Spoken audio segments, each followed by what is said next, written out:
বজ্রপাতে মৃত্যু হল এক শ্রমিকের। ঘটনাটি ঘটেছে ইংরেজবাজার ব্লকের মহদীপুর গ্রাম পঞ্চায়েতের একে গোপালন কলোনি এলাকায়।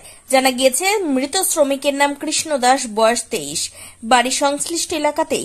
বাড়ি থেকে মাত্র 500 মিটার দূরে মালদা মহদীপুর আন্তর্জাতিক বাণিজ্য পথের ধারে পাথর বোঝাই লরি লোডিং আনলোডিং এর কাজ করছিল ওই শ্রমিক।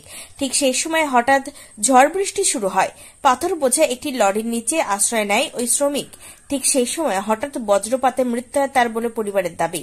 পরে তাকে উদ্ধার করে মালদা মেডিকেল কলেজ হাসপাতালে নিয়ে আসা হলে চিকিৎসকেরা মৃত বলে ঘোষণা করে।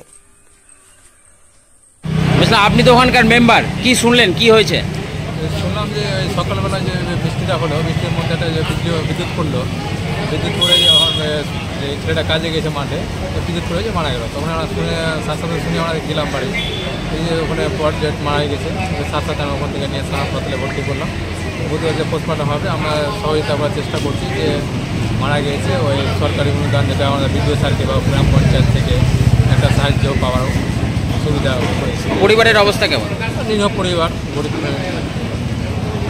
কিছু সরকারের পক্ষ থেকে কিছু সাহায্যের ব্যবস্থা? হ্যাঁ, ওটা আমরা চেষ্টা করি। বিডিও স্যারের বিডিও অফিস থেকে আমাদের কাছে সাহায্য পাওয়া যায়, 2 লাখ টাকা যেটা ক্লাম হয়, এটা পাওয়ার জন্য আমরা ব্যবস্থা করে দিই।